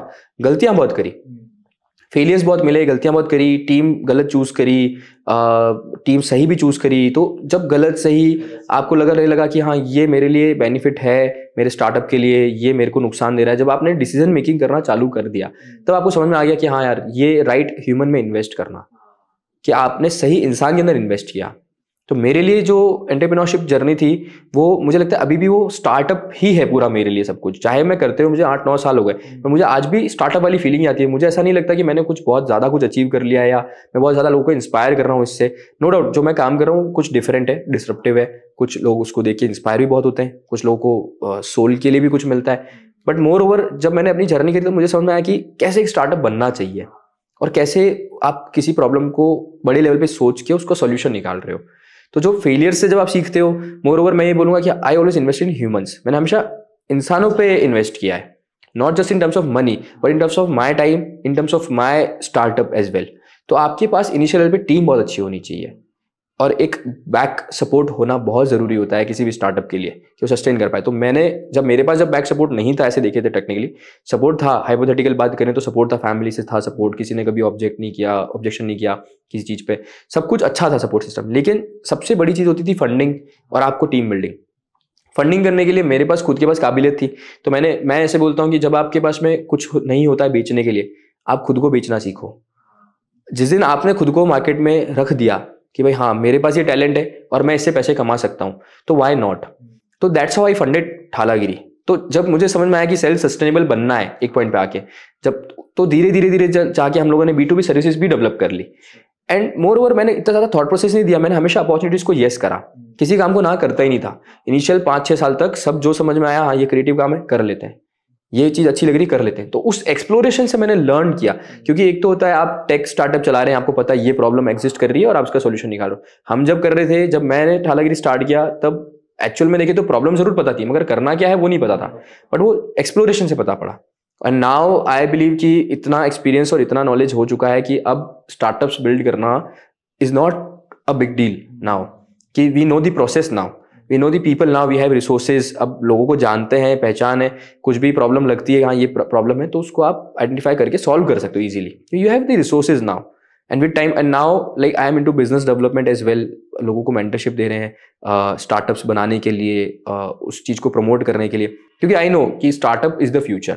ऑफ इंडिया, और अच्छे आइडियाज पे काम करना बहुत ज़्यादा ज़रूरी है। तो मोर ओवर एक आइडिया अच्छा हो तो एग्जीक्यूशन इज़ वेरी ईजी, मगर execution is the most important part of an idea, I believe. How to excel in everything? So one thing which I think कि जो आप किसी भी काम को टॉप लेवल पे जाके करना चाहते हो या उसमें टॉप मोस्ट अचीवमेंट करना चाहते हो, मुझे लगता है सबसे पहले आप अपने आप को किसी भी कंपटीशन वाले फ्रेम में मत रखो। दूसरों को मत देखो आप कि वो क्या कर रहा है, अगर देखते हो तो उसे इंस्पायर होने के लिए देखो, उससे जलने के लिए मत देखो, कंपटीशन वाली फीलिंग से मत देखो। Plus live by your own excellence, खुद के काम को एक्सीलेंस के साथ में कंप्लीट करो। आप अपने आप अल्टीमेटली, मतलब मैंने कभी भी अपने काम को ये सोच के नहीं किया कि यार मुझे ये अचीव करना है, मुझे वो अचीव करना है, क्योंकि जब हम हमारी डेस्टिनेशन के बारे में सोचते हैं ना, हम जर्नी का मजा लेना भूल जाते हैं। तो उस जर्नी को एंजॉय कर लिया ना अगर आपने, तो आपका डेस्टिनेशन आपको भी नहीं पता होगा इतना सुंदर होगा वो। तो आई ऑलवेज बिलीव कि आप उस जर्नी में अपने आप को थ्रो करो, अपने आप को पुट करो, फ्लो करो अपने आप को। आप उस जर्नी को जब तक जियोगे नहीं तब तक आप डेस्टिनेशन का मजा ले ही नहीं सकते। तो जो एक्सीलेंस है वो सिर्फ डेस्टिनेशन नहीं है आपका, वो आपकी जर्नी है। This is the truth of life which I have learn so far, कि आपकी जर्नी आपका एक्सीलेंस है, आपकी जर्नी आपको एक्सेल करवाएगी। आपका डेस्टिनेशन क्या है क्या नहीं है आपको नहीं मालूम, लेकिन जर्नी आपको मालूम है कि मुझे ऐसे जीनी है, वो बहुत इंपॉर्टेंट है लाइफ में। तो मुझे जो भी मैंने काम किया उसको डिग्निफाइड फॉर्म में किया और उसको उसके एंड तक पहुंचाया, उसको एग्जीक्यूट किया। जो भी सोचा कि हाँ ये करना, उसको एग्जीक्यूट किया। उसको बीच रास्ते में जाके मेरे अंदर भी ये ट्रेट है कि मैं 90% 90% करने के बाद मुझे लगता है कि यार हो गया, ऑलमोस्ट डन, अब तो ठीक है हो जाएगा। लेकिन मैंने कॉन्शियसली उस बाकी के 10% पे काम किया कि नहीं, it is not enough Chirag, you have to push yourself. जब अपने आप को पुश किया कि वो 10% को भी उसी 90% वाली डिग्निटी देनी है, तब जाके चीजें 100% अच्छे तरीके से हो पाई, और तब जाके आपको शायद कहीं जाके 10% रिजल्ट मिला। क्योंकि वो दिखता है सिर्फ 10% ही है, 90% तो अंदर है। हाँ, तो आपको जब वो 10% अचीव करने के लिए काम करते हो ना लाइफ में, क्योंकि एक बहुत बड़ा अच्छा कोट है कि 99% लोग सक्सेसफुल क्यों नहीं है, क्योंकि और 1% लोग ही सक्सेसफुल क्यों है, क्योंकि वो 1% वहां से चलना चालू करते जहां 99% वाले छोड़ते हैं हमेशा। तो आपको हमेशा ये चीज याद रखनी, जब आप गिव अप करने वाले हो, ये याद रखना ये आपका सक्सेस का स्टार्टिंग पॉइंट है, यहां से गिव अप नहीं करना है। तो इन वैल्यू से मैं लिव बाय किया हूँ हमेशा, और कभी भी गिव अप नहीं किया। जो आइडियाज, ड्रीम्स थे, एस्पिरेशंस थे, अगर मुझे उसमें फेथ है, मुझे लगता है गिव अप नहीं करना, स्टेप बैक नहीं लेना है, तो मैं हमेशा उस पर चलता रहा। हमेशा कोई भी सिचुएशन आई हमेशा चलता रहा, कभी रुका नहीं। तो वो एक्सप्लोरेशन से मैंने बहुत अपने आप में एक्सीलेंस अचीव किया है। This is what I believe about my self. तो जब आप फेस ऑफ यूएसी बने तो आपने उस पूरी जो टीम थी उसको लीड किया, तो ऐसा एक फैक्टर हमेशा आता है कि जो भी लीडर होता है उस पर एलिगेशंस लगते हैं कि ये इसी के बेनिफिट के लिए कर रहा है या इसको खुद को प्रमोट करने के लिए कर रहा है। तो ऐसे में आपने लोगों से कैसे डील किया? बहुत ही ज़्यादा इंटरेस्टिंग क्वेश्चन है, क्योंकि बहुत एलिगेशन लगते हैं जब भी आप कुछ अच्छा काम करते हो, तो पीछे खींचने वाले लोग बहुत मिलते हैं। सबसे बड़ी चीज़ है, अगर आप कुछ बड़ा कॉज के लिए काम करते हो तो आपका एक माइंडसेट क्लियर होना चाहिए पहले से ही कि आपको इसके रिपरकशंस भी फॉलो करने पड़ेंगे, फेस करने पड़ेंगे, और आपको इन सब चीज़ों के लिए तैयार होना पड़ता है मेंटली। सबसे पहले आई वॉज मेंटली प्रिपेयर्ड कि ऐसा सब होगा। तो मैंने पहले ही एक सेट क्राइटेरिया बना दिया था कि कहीं पे भी ठालागिरी का या मेरे किसी भी स्टार्टअप का, वेंचर का नाम नहीं आएगा कहीं भी, क्योंकि लोग आसपास में वही कर रहे थे, अपने बिजनेसेस के थ्रू हेल्प को प्रमोट कर रहे थे कि हम ये कर रहे हैं, हमारे नाम से करो, बिजनेसेस को प्रमोट कर रहे हैं। तो which was so unethical and so below the belt था मेरे लिए वो। तो मैंने पहला रूल ही वो बनाया था कि कहीं पे भी ठालागिरी का नाम आएगा ही नहीं। दूसरी चीज ये थी कि just because I was the leader तो सारी लाइमलाइट मेरे पे ही थी। उसके बहुत सारे बेनिफिट्स भी थे, लेकिन बहुत सारे उसके ड्रॉबैक्स भी होते हैं हमेशा। I had to go through a lot of mental trauma as well, but since I have been prepared for that, तो मेरे लिए वो ईजी था डील करना। लेकिन मेरा एक रूल है कि अगर आपको कोई क्रिटिसाइज कर रहा है और आपको लगता है कि ये क्रिटिसिज्म बहुत ज़्यादा हो रहा है, यू सेट एन एग्जाम्पल, एक जने का एग्जाम्पल सेट करो और वो 100 जनों को आप उससे चुप करो। मेरा ये मानना है। मैं ऐसे बिलीव नहीं करता कि आप सबको लेट गो कर दो, इग्नोर कर दो। नो, समटाइम्स आपको बहुत ज़्यादा ज़रूरत पड़ती है अपना फ्रंट दिखाने की, अपना फ्रंट रखने की। आपको जवाब देना पड़ता है sometimes, and it is necessary. मैं ऐसा नहीं बोल रहा कि आप उसी से भाग जाओ बिल्कुल। आपको लग रहा है अननेसेसरी है, आपका टाइम वर्थ नहीं है, तो आप उसको इग्नोर कर सकते हो। मगर कहीं कितनी बार ऐसा लगता है यार ये तो रोज चलेगा, अगर आज जवाब नहीं दूंगा तो बेटर है आप एक जवाब दो, उसको पब्लिकली प्रेजेंट करो अच्छे से कि this is my answer to such criticism, so that कि जो आने वाले जो 100 लोग आपको क्रिटिसाइज करेंगे वो पहले ही देख के समझ जाएंगे कि भाई हाँ कि इसको नहीं करना है। तो जब तक वो शेयर्स हो रहा है, आप उसके कितनी भी उंगली करो, उसको पता है कि मेरे को कुछ प्रॉब्लम नहीं उसे। लेकिन जब उसे डिसाइड कर लिया आपको बाइट करने का या आपको डराने का, तो फिर वो जो जितने भी गीदड़ हैं वो सब भागते ही भागते। तो आप सोच समझकर अपने काम को अपनी डिग्निटी के साथ में, और प्लस मुझे लगता है मोर ओवर अगर आपको खुद के काम पे कॉन्फिडेंस है ना, आप हर तरह की क्रिटिसिज्म को फेस कर लोगे। I have been doing that from 8-9 years now. जब मैं फोटोग्राफी कर रहा था तब मुझे पहला क्रिटिसिज्म ये मिला कि ये नेट से डाउनलोडेड है एक कॉम्पिटिशन में, तो मैंने उसको अपनी पॉजिटिव साइड लिया, उसको पॉजिटिवली लिया कि मेरा फोटोग्राफ इतना अच्छा है कि लोगों को विश्वास नहीं हो रहा कि एक यंगस्टर, एक 20 साल का, 18 साल का, 19 साल का लड़का इतना अच्छा फोटो खींच सकता है। तो मेरे लिए वो एक कॉम्प्लीमेंट था, I took it as an compliment. तो मैंने एक ही आंसर दिया कि अगर आप बोल रहे हो गूगल से उठा के लिया है तो आप मुझे बता दो, मैं मान लूंगा। I have to prove nothing. और मुझे उस फोटोग्राफ के लिए अवार्ड मिला, प्लस सबसे बड़ी बात ये इंटर कॉलेज कॉम्पिटिशन था, फर्स्ट प्राइज तो मिला ही सही। वो फोटोग्राफ उस एग्जीबिशन में, पहले एग्जीबिशन में बिग भी गया, तो ये मेरे लिए अचीवमेंट था। और क्योंकि मुझे खुद पे बहुत भरोसा था और वो मेरे ही किसी फैकल्टी ने कॉलेज की परचेज किया, तो मेरे लिए इंस्पिरेशनल था सब कुछ। तो क्रिटिसिज्म तो मिलेगा आपको, आप कुछ भी नया करोगे, कुछ भी अलग करोगे तो लोगों को उसको अडेप्ट करने में, उसको एक्सेप्ट करने में टाइम लगता है, तो वो तो आपको मिलेगा। बट आपको ये बताना चाहिए आपको जवाब कैसे देना है। तो that is been I have been doing from 8-9 years now. तो अब तो यूज्ड टू हो चुके हैं, तो it is easy now. So जैसा कि आपने बताया कि आपने यूएसए में भी काम किया है, ठालागिरी भी आपका वेंचर है और साथ साथ आपका जो हैबिटस है वो भी है, तो मतलब इन तीनों को आप मतलब कैसे लेके चलते हो? सो मैं एक ब्रीफ बताता हूँ। यूएससी उदयपुर अगेंस्ट कोरोना में what we have done is कि हम लोगों ने वॉलंटरली काम किया फॉर द सोसाइटी। उस वक्त जब सेकंड वेव था तब बहुत ज़्यादा प्रॉब्लम्स आ रही थी लोगों को इन फाइंडिंग रिसोर्सेज, और मेडिकल हेल्प नहीं मिल पा रही थी उनको।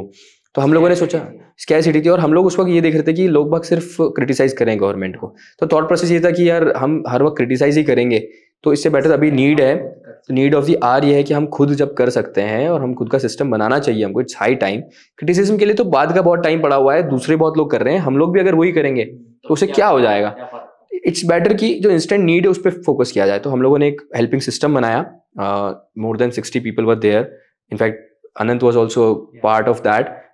तो ऐसे काफ़ी सारे लोग यूएसए में जुड़े वॉलंटरली, और हम लोगों ने एक सिस्टम क्रिएट किया बेसिकली। तो मेरा विजन था एक ऐसा सिस्टम क्रिएट करें, हेल्पिंग सिस्टम, जो कि फॉर द पीपल हो, बाय द पीपल हो, और टू द पीपल हो, और लोगों को हेल्प मिल सके बेसिकली।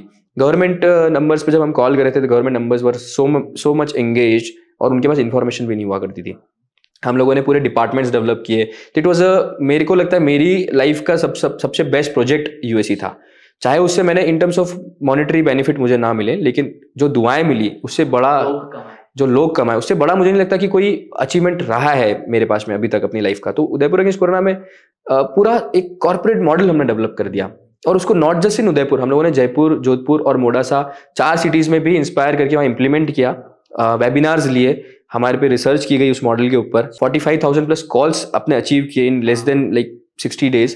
तो आप इतना जब कॉल्स, और ये ऑन रिकॉर्ड बात बता रहा हूँ, तो ऑफ द रिकॉर्ड हम लोगों ने कितने ही लोगों के कॉल्स एंटरटेन किए होंगे, कितने लोगों की फिजिकल लेवल पे हेल्प करी होगी, तो वो तो उसका कोई रिकॉर्ड ही नहीं हमारे पास में। और ये रिकॉर्ड भी इसलिए जरूरी था, जब people were talking about numbers, we have to show it to them कि ये नंबर्स है, और ये सिस्टम इतना हेल्पफुल था, तभी दूसरी सिटीज इंस्पायर होकर वहाँ इंप्लीमेंट कर पाई। इनफैक्ट इंडिया में भी हमको लॉजिकल इंडिया ने फीचर किया उस पूरे आर्टिकल को, और कैसा हमने सिस्टम डेवलप किया, पूरी स्टोरी को कवर किया। यूएसए में एक प्रोफेसर हैं, उन्होंने उसके ऊपर रिसर्च करी मॉडल के ऊपर, और प्लस पेपर्स पब्लिश करने की कोशिश कर रहे हैं अभी भी वो। तो that's how this model has inspired a lot of people. तो सेल्फ हेल्प मॉडल जो था लोगों का, तो वो मॉडल ने मुझे बहुत इंस्पायर किया अपनी लाइफ में। अपार्ट फ्रॉम दैट, अभी फिलहाल मैं अपनी जर्नी में to fill our pockets as well and to create something beneficial for Udaipur and for our society. हम लोगों ने हाँ, जॉब क्रिएशन बोल सकते हो या एक ईज ऑफ लाइफ बोल सकते हो मोर ओवर। तो हम लोगों ने हैबिटस कोवर्किंग स्पेस स्टार्ट किया फॉर ईज ऑफ लाइफ। जो लोग वर्क फ्रॉम होम कर रहे हैं, क्योंकि कोविड के बाद में ही सब लोगों को वर्क फ्रॉम होम मिलने लग गए थे, और everybody was looking for affordable and good office spaces. तो हम लोगों ने कहा कि हमारे पास में सब कुछ एसेट्स और रिसोर्सेज अवेलेबल हैं, तो let's make it into a coworking space. तो हम लोगों ने प्रॉपर एक कॉर्पोरेट ओरिएंटेड कोवर्किंग स्पेस बना दिया। तो उससे we are generating our revenues, और अभी उसके एक्सटेंशंस भी प्लान कर रहे हैं हम लोग। ठालागिरी की जर्नी तो चल ही रही है, जब मन होता है, जो मन होता है वो करते हैं, तो वो एक्सप्लोरेशन तो मेरे लिए अनलिमिटेड है ही है। तो अपार्ट फ्रॉम दैट, मैं अपना फैमिली बिजनेस भी मैनेज कर रहा हूँ, which is of school uniforms. तो ये सारी चीजें सब एक साथ चल रही है, बट इस पूरे प्रोसेस में समझ में आया कि हर चीज का एक प्रॉपर सिस्टम होना बहुत जरूरी है, एक सेटअप होना बहुत जरूरी है। आपको एक प्रोसेस बनाना, एक फ्लो चार्ट बनाना बहुत जरूरी है कि ये काम इस तरह से होगा, ताकि आप as an entrepreneur, as a founder of a company, आप हर चीज में इतने इन्वॉल्व मत हो जाओ कि आप पूरे कंज्यूम हो जाओ वहीं पे। हर चीज़ आप अपने हाथ से नहीं कर सकते हो। ये मुझे बहुत लेट समझ में आया अपनी लाइफ में, बट जब समझ में आया तब उस पर काम किया, और काम किया तो इस वजह से मैं बहुत सारी चीज़ें और एक्सप्लोर कर पा रहा हूँ अपनी लाइफ में। तो which is a good part of learning, I believe कि आपको सीखना बहुत ज़रूरी है। तो अगर कोई आपके स्टार्टअप को ज्वाइन करना चाहे तो उसके पीछे प्रोसेस क्या रहेगा? तो पहला प्रोसेस तो हम लोग उससे उसका रेज्यूमे, CV वगैरह जो भी प्रोसेस है वो लेते ही हैं, जो जनरल सब करते हैं। वो लेना इसलिए ज़रूरी है, मुझे ऐसा लगता है कि उससे आपको उसके एजुकेशन का, उसके बैकग्राउंड का एक बेसिक आइडिया लगता है। हालांकि मैं उससे कभी भी पूरा कंप्लीटली किसी को जज नहीं करता या कंप्लीटली किसी को इवेल्युएट नहीं करते हम लोग कि दिस इज इट। कितनी बार ऐसे बहुत सारे फ्लैट रेज्यूम्स आते हैं जिसमें बहुत ज़्यादा कुछ लिखा नहीं होता उनके बारे में, लेकिन उनका स्किल सेट बहुत अलग लेवल पे होता है। तो मैं प्रेफर करता हूँ उनसे मैं 1-to-1 टॉक करके, बात करके, और उनके बारे में समझ के कि उनके क्या इंटरेस्ट पॉइंट्स हैं और वो कितना अपने आप को डेडिकेट करना चाहते हैं, कितना वो सीखना चाहते हैं। उनके अंदर अगर सीखने का जज्बा होता है कि मुझे सीखना है, तो मुझे कोई प्रॉब्लम नहीं है, आप सीखो। और वो सीखने का जज्बा आप कैसे डिसाइड करते हो? वो डिपेंड करता है। आप उनको कुछ ऐसे टास्क देते हो कि वो उनके मेरा ऐसा मानना है, मैं ऐसे टास्क देता हूँ जो शायद उनके फोटो से रिलेट करते ही नहीं हो। अगर कोई आपको कहता है कि मैं बहुत अच्छा फोटोग्राफर हूँ, तो मैं उसको पेंटिंग का टास्क देके ट्राई करूंगा। अब इस प्रोसेस में हो सकता है वो पेंटिंग बना के लाएगा, शायद वो पेंटिंग अच्छी नहीं होगी। मेरा इवैल्यूएशन उस पेंटिंग के ऊपर नहीं होता है, मेरा इवैल्यूएशन उस प्रोसेस पे होता है कि उसने उस प्रोसेस में लर्निंग कितनी करी। तो जो सीखने का जज्बा होता है वो ऐसे डिसाइड होता है कि उसने उस प्रोसेस में लर्निंग कैसे करी। अगर वो जाके यूट्यूब पे जाके कैसे पेंट करना ये भी नहीं देख सकता, तो वो आपके लिए किसी काम का नहीं है सेट। मेरी कंपनी में जो ठालागिरी हम चलाते हैं उसमें वेराइटी ऑफ वर्क रहता है। I want people over there जो हर टास्क को करने के लिए रेडी हों मेंटली। चाहे हम उनको हर टास्क ना दे, मगर मेंटली उनका प्रिपरेशन इतना अच्छा होना चाहिए कि हमको लर्न करना, हमको सीखना है। कुछ नहीं आता, Google it and learn it, internet is available. आप आज के टाइम में ऐसे नहीं बोल सकते मुझे ये नहीं आता। और अगर आप इस माइंडसेट से चल रहे हो कि मुझे ये नहीं करना है, तो फिर आप सब कुछ नहीं कर सकते। वही करना है तो आप एक कॉर्पोरेट के लिए काम करो, आप क्रिएटिव कंपनी के लिए काम कर ही नहीं सकते हो। अगर आप किसी क्रिएटिव कंपनी में जॉब करना चाहते हो या कर रहे हो, या अपने आप को अपना एक स्टार्टअप भी लॉन्च करना चाहते हो, मेरा ऐसा मानना है उसके एंटरप्रेन्योर, उसके जो हेड है उस कंपनी का, या अगर आपका स्टार्टअप है या आप कहीं जॉब भी कर रहे हो, मेरा मानना है आपको हर फील्ड का नॉलेज होना जरूरी है। जो भी टास्क आए उसका नॉलेज लो, इंटरनेट के थ्रू, बुक्स के थ्रू, जैसे भी, और आप उसको एग्जीक्यूट करो। अगर आपके अंदर इतना माइंडसेट है, आपकी इतनी अप्रोच है, तो ही आप क्रिएटिव फील्ड में सस्टेन कर सकते हो फॉर लॉन्ग टाइम। अदरवाइज आप सिर्फ एक सेट चीज करोगे, आप वही कॉर्पोरेट जॉब में हो जाओगे, आप रेगुलर एक ही काम करोगे और आप बोर हो जाओगे। तो मैं मानता हूँ कि ठालागिरी में मैंने वेराइटी ऑफ वर्क्स किए हैं, और उस वजह से मैं आज भी ठालागिरी को बिल्कुल नया स्टार्टअप ही मानता हूँ और उसी तरह से जीता हूँ उसको। और जो भी लोग मेरे साथ काम करते हैं, हमारे साथ काम करते हैं जो भी लोग, उन लोगों को भी एक नई फीलिंग ही आती है हर वक्त कि आज ये टास्क है, कल वो है, परसों कुछ और है। तो रोज नया कुछ रहता है करने के लिए, एडवेंचरस रहता है। तो मुझे वैसा लाइफस्टाइल जीना बहुत पसंद है। तो दैट इज द रीजन मैं अपने काम को बहुत इंजॉय करता हूँ। सीखने को बहुत कुछ मिलता है रोज। तो जब हम एक ही काम को बार बार करते हैं तो जो हमारी जो मार्जिनल यूटिलिटी होती है वो एक टाइम पर आके कांस्टेंट हो जाती है और उसके बाद वो गिरनी शुरू हो जाती है। अगर हम इसको आसान शब्दों में बोलें तो बंदा एक ही एक काम करके बोर हो जाता है। तो आपने उस चीज़ में खुद को मोटिवेटेड कैसे रखा? हाँ, ये बिल्कुल सही बात है कि एक काम करते करते आप बोर हो जाते हैं। मुझे इसके बारे में जो पीछे की थ्योरी है, साइंस है, मैंने वो भी पढ़ी है काफ़ी कुछ। तो आप कहीं ना कहीं कंज्यूम हो जाते हो, आपको एक डिसीजन मेकिंग में एक लथार्जिकल हो जाते हो, आप डिसीजंस नहीं ले पाते हो। जब आप बहुत सारे डिसीजन लेते हो तो आप बहुत ज़्यादा कंज्यूम फील करते हो। बहुत सारी दूसरी चीज़ें हैं जिनसे आप अपने आप को एक्टिव रख सकते हो और अपने आप को सेन रख सकते हो। जैसे मैंने योगा में अपने आप को बहुत इन्वॉल्व करा, और उसका स्विमिंग, ट्रैकिंग, जो मुझे पसंद है चीज़ें अपार्ट फ्रॉम वर्क, मैं वो चीज़ें मैं ज़्यादा अपने आप को इंडल्ज करता हूँ। अनडाउटेडली मैंने सैटरडेज और संडेज को भी काम किया है। जब वीकेंड पे सब छुट्टियां मनाते हैं, हम लोग काम करते हैं। तो ठालागिरी चलता ही सैटरडे संडे को, अगर ऐसे देखें तो टेक्निकली प्लानिंग आप पूरे वीक करो, मगर एग्जीक्यूशन आपका सैटरडे संडेज को ही होता है। तो बहुत ज़्यादा कंजप्शन होता है अनडाउटेडली, लेकिन मोर ओवर जब आप दूसरी एक्टिविटीज में अपने आप को एंगेज रखते हो, तब आपका कंजप्शन जो, भले आप कितना भी कंज्यूम हो रहे हो, मगर आप कहीं ना कहीं से दूसरी चीज़ें भी लेकर आ रहे हो अपने साथ में। हैप्पीनेस हो गया, आपका जॉयमेंट हो गया, आप एंजॉय कर रहे हो चीज़ों को, दूसरी चीज़ों को। प्लस मोर ओवर मैं कभी ठालागिरी में कभी कंज्यूम हुआ नहीं, मैं से बोलूँगा, क्योंकि वेराइटी ऑफ वर्क रहा हमेशा। तो different aspects of life meetup करते रहे, नए लोगों से मिलते रहे, तो हमेशा बिल्कुल वाइब्रेंट इन्वायरमेंट रहा ठालागिरी का मेरी लाइफ में। And it has been very impactful. मुझे लगता है मेरी पर्सनैलिटी के लिए और मेरे खुद के सेल्फ डेवलपमेंट के लिए Thalagiri was very much necessary in my life.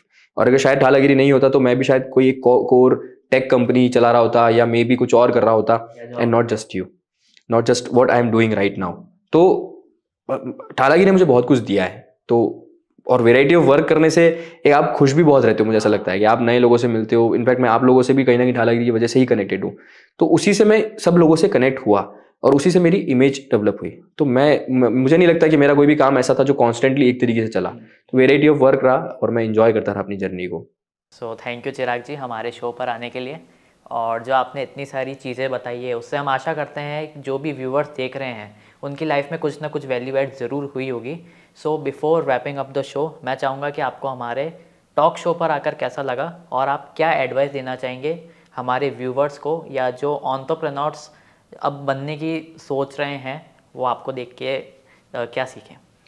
सबसे पहले बहुत शुक्रगुजार हूँ अनंत का कि उसने मुझे इस टॉक शो पे बुलाया। एक अच्छी बात है कि मैं इससे बहुत ज़्यादा पहले से कनेक्टेड हूँ, जब उसका फॉर्मेशन नहीं हुआ था तब से मैं कनेक्टेड हूँ। अनंत से पर्सनली कनेक्टेड हूँ। मोर ओवर जब ये स्टार्टअप हो रहा था तब अनंत जब बात हो रही थी चीज़ों को लेके, तो मैं बहुत ज़्यादा इन्वॉल्व था इस स्टार्टअप में स्टार्टिंग से। तो मेरे लिए हाँ, कहीं ना कहीं बहुत ज़्यादा दिल से इस स्टार्टअप से कनेक्टेड हूँ। तो मेरे लिए तो एक अपने आप के लिए मेरे लिए एक अचीवमेंट है कि मैं यहाँ पे आज आया हूँ, कि जिसके करीब हूँ मैं दिल के, जो मेरे दिल के करीब है, जो स्टार्टअप में आज उस स्टार्टअप पे इनवाइट किया गया हूँ, तो मेरे लिए तो अपने आप में एक बहुत बड़ा अचीवमेंट है। बहुत इंस्पिरेशनल है ये सब चीज़ें। मुझे बहुत इंस्पायर करता है जब यंग माइंड्स एक सही डायरेक्शन में काम कर रहे होते हैं। तो मुझे लगता है कि मैं भी अपना इनपुट दूँ, इनके साथ काम करूँ, सो that I can also feel very young like a teenager, और उस एनर्जी के साथ काम करूँ। तो मुझे बहुत अच्छा लगता है यंगस्टर के साथ काम करने से। दूसरी बात रही बात लोगों को क्या एक सीख और राय देनी है मुझे आपके प्लेटफॉर्म के थ्रू। आई बिलीव कि जो यंगस्टर्स हैं they are following for name, fame and Instagram followers, और या फिर वो पैसे के पीछे भाग रहे हैं। तो डेस्टिनेशन पे भागने की कोशिश में हम अपनी जर्नी का मजा नहीं लेते हैं। मैं अभी भी वही बात बोलूंगा कि आप उस प्रोसेस को एंजॉय करो, प्लस रिस्पेक्ट के साथ में। म्यूचुअल रिस्पेक्ट होनी बहुत ज़रूरी है आपकी। आप कोई भी काम जिसके लिए कर रहे हैं, या चाहे आप कहीं जॉब भी करें, मैं ये नहीं कहता कि सबके सब एंटरप्रेन्योर बन सकते हो। मैं भी बहुत लोगों के लिए काम करता हूँ आज भी। बीइंग एन एंटरप्रेन्योर, अगर हम क्लाइंट के लिए काम करते तो I also feel that I have been getting paid for the job which I am doing for the client. तो हम लोग भी जो एंटरप्रेन्योर्स है वो लोग भी एज उनके लिए एम्प्लॉय ही काम कर रहे होते हैं, जो हमको बिजनेस दे रहे हैं, क्लाइंट्स हो गए या कोई भी हो गए। तो ऐसा नहीं है कि एक एंटरप्रेन्योर बनना सुप्रीम होता है, एक जॉब करना डिग्रेडेड होता है, ऐसा कभी भी नहीं होता है। ये सब सिर्फ चीज़ें सिर्फ दिखाई ऐसी जाती है, ऐसी प्रेजेंट की जाती है कि आप अपनी जॉब के लिए अच्छा फील ना करो। मुझे ऐसा लगता है कि इतना ज़्यादा हमारे अंदर एम्बेड कर दिया गया ये चीज़ कि everybody wants to start startup and few of them get successful. Explore करो, मगर इसके लिए नहीं करो कि आपको दुनिया ये कर रही है तो मुझे भी ये करना है। अपने एक्सीलेंस के लिए करो, अपनी खुशी के लिए करो। लगता है कि जॉब करना है, पहले जॉब वाला पार्ट एक्सप्लोर करना है, पहले वो करो। अपने आप को पहले अच्छे से फर्बिश करो, अपने आप को पूरा अच्छे से एक प्रोसेस में लेके आओ।